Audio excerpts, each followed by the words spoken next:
this video, we're basically going to just talk about stock-related news and events that happened. If you guys like this type of content, please let me know below, and I'll definitely create more. We can do even one of these each day, to be honest, if I have the time. It's kind of a lot to put together, however, I think it'll be a lot of fun and relaxing for you guys. First news of the day, NIO is up about 21% today.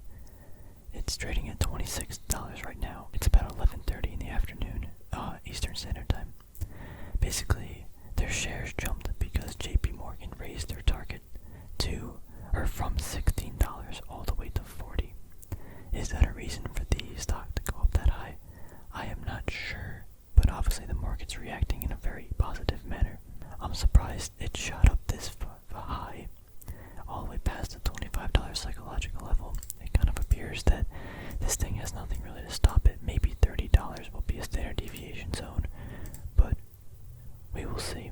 Next up on the list is something from the Wall Street Journal. Goldman Sachs reported earnings today, and despite being in a kind of recession and pandemic and everything that's been going on, Goldman was able to beat analyst expectations by 2 times. They reported revenue about $3.2 billion, and it was expected $1.94 billion. So right now this company is doing very well, Goldman Sachs. As of the making of this video, they're trading at about $211.70. They're only up like 1% on the day despite this good news. However, I guess a decent amount of that is baked into the price. I'm not entirely sure, but people are not reacting in the way that I was expecting, I guess, for this type of news break.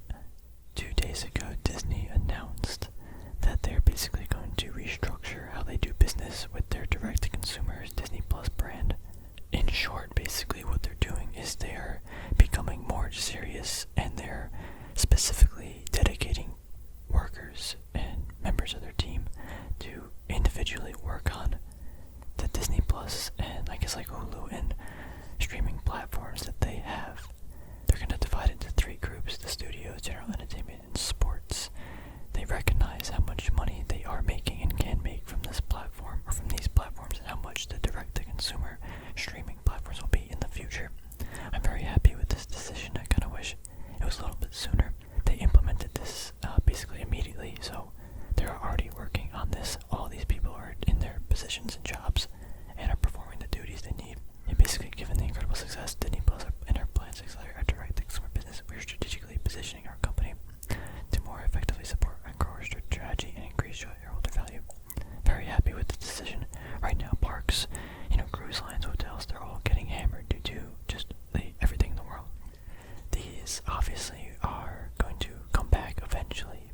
However, this streaming platform that they have, I think, is so valuable because of the content that they can create. They own stuff that people want to watch, and they have brands that people resonate with. This is just really good in my opinion, being more focused on the types of content that they're going to make. So their studios is basically going to be, Walt Disney Studios, any Disney, Pixar, Marvel, Lucasfilm, Star Wars, all that stuff. General entertainment is going to be something like more like ABC, Nat Geo, the Disney channels, Freeform, just stuff, and sports is going to be the ESPN and stuff like that. I think it's very good kind of to separate this stuff, because as someone like me, I don't care about sports. General entertainment, I don't really care either. However, I'm very interested in this type of content, so I'm happy that they're designating specific people to certain types of content. They're going to push forward and basically make specific content in those niches. If anyone is more interested, they're holding a virtual investor day on December 10th, and I guess they'll just discuss more about this above. That's still 2 months from now. However, it might be worthwhile to put on your calendar. This leads into our next segment, where AMC says it could run out of cash by the end of the year. That's only in about 2 months, I guess, if that's the time. AMC has actually reopened 83% of its theaters, or US theaters, but the attendance is down by a significant amount. Obviously this should be expected. There are a lot of bans with the amount of people that can be in a designated area because of government restrictions, as well as I don't really care about seeing a movie. I don't even know what movies are playing. Right now, Tenet was probably the newest movie that I wanted to see, and I don't even care to see it that much. So there's obviously a lot of reasons why AMC is, doing poorly. However, regardless, they need to figure something out. AMC is exploring raising funds through selling shares taken on debt, selling assets, and other arrangements. All of these, I mean, it's not the, in my opinion, it's not like the best, right? Like, if you're selling more shares as a shareholder, I don't really want to own that company. If they're taking on more debt, yeah, it's kind of fine now, low interest rate environment, but at the same time, like, I'm not a debt person, I like low debt companies.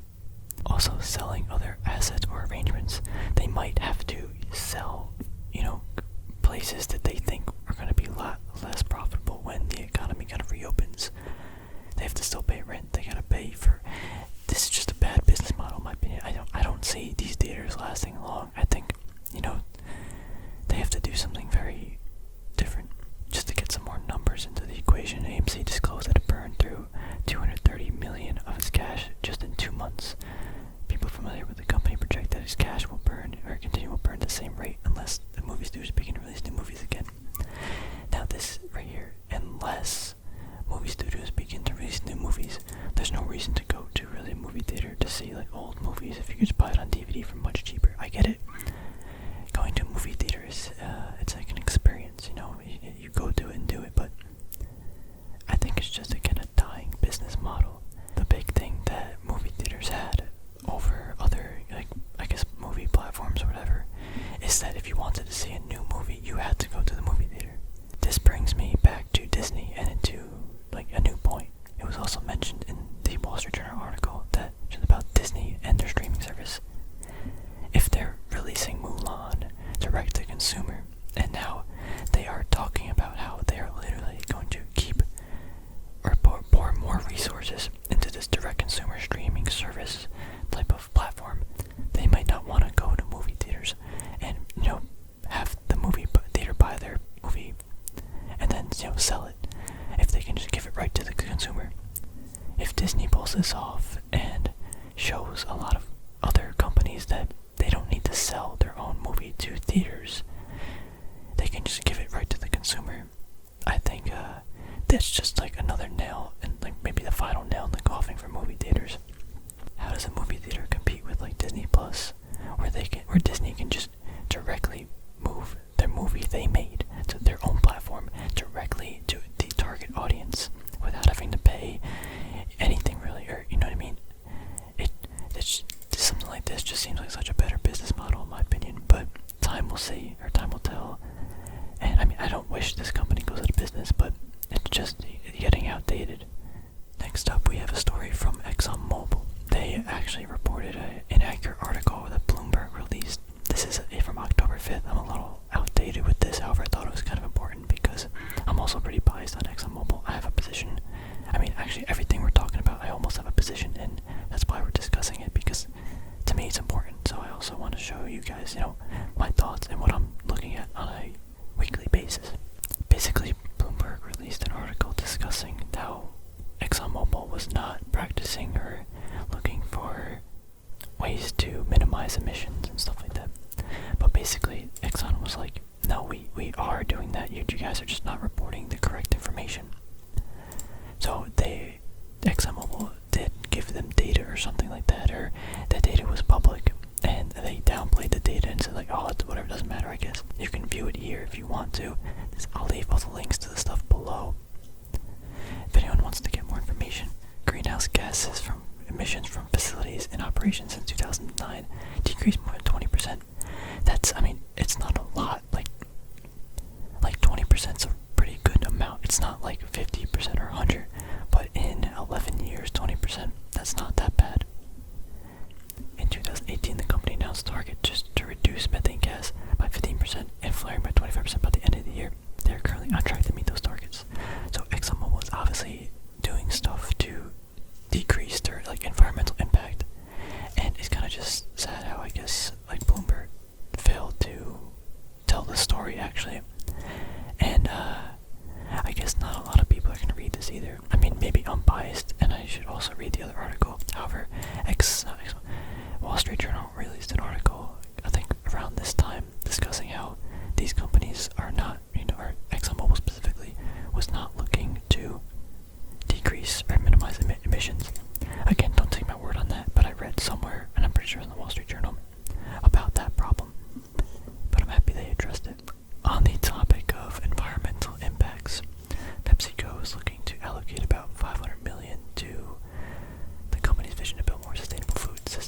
basically.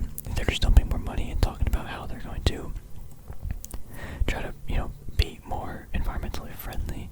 But the one thing that I want to note is in Mexico, the water risk location. So they have, I guess, a snack plant in Vallejo, Mexico. Mexico is at this high risk water location. Basically, their fresh water supply is getting dangerously low, and around the world, it's in certain areas this is becoming a problem. This definitely, I think, in the next 30 years is going to be a bigger problem. I think companies are going to have to solve how to get fresh water. Basically, they're basically just trying to find a way to use less water at their facilities, especially, or at least this specific facility. That costed $9 million though, so kind of expensive, but it's needed. I think was it Mexico City is decreasing at 3 feet per year. It's just sinking because there's no water there to support it. It's crazy. I would look further into this, the freshwater problem we are currently going to be facing in the very near future. Next up, let's go to some gold stuff. So Kirkland Gold, ticker KL, they announced a 50% increase in their quarterly dividend. I'm a shareholder. I'm happy. I'm like, wow, that's crazy. 50% increase. I mean, again, the dividend yield is very low, but they've been increasing this every maybe 6 months at an alarming rate almost. This company is also just doing very well. They repurchased 2 million shares this quarter, I guess, and during Q3, or I guess during Q3, they returned about 140 million of cash to shareholders, either with dividends or buying back shares. As at October 8, 2020, the company had repurchased a total of 14 million shares through the NCIB. I forgot exactly what this is, but it's how they buy it or whatever. And during 2020, so throughout this year, they're constantly buying back shares. That's something I like to see in a company to show kind of health. Now I get there are the dumb things the government giving companies money to buy back shares. That's kind of scummy or scammy. However, this is a Canadian-based company, and I don't think there's too much government interference. But don't take my word on that. But again, gold prices are going up. This company is showing incredible amounts of not even growth, but also just again rewarding shareholders. Also, what I love about them is they have no debt. For a gold miner with no debt, it's almost shady to be honest, but this company is not shady in my opinion from the research that I have done. Solid company. Lastly, I just want to discuss first Majestic Silver. Basically, they are doing pretty well as also because again gold and silver are booming. However, their La Encantada plant basically produced an increase of 92% to the prior quarter. That's an incredible amount. And just a reminder, most of First Majestic's mines are in the southern region, Mexico, around that area. You can kind of tell again by their names of their mines. They also mentioned how their total exploration plan for 2020 increased by 1,000 meters. So basically, they are exploring a lot more than they anticipated, which I guess is a pretty good thing.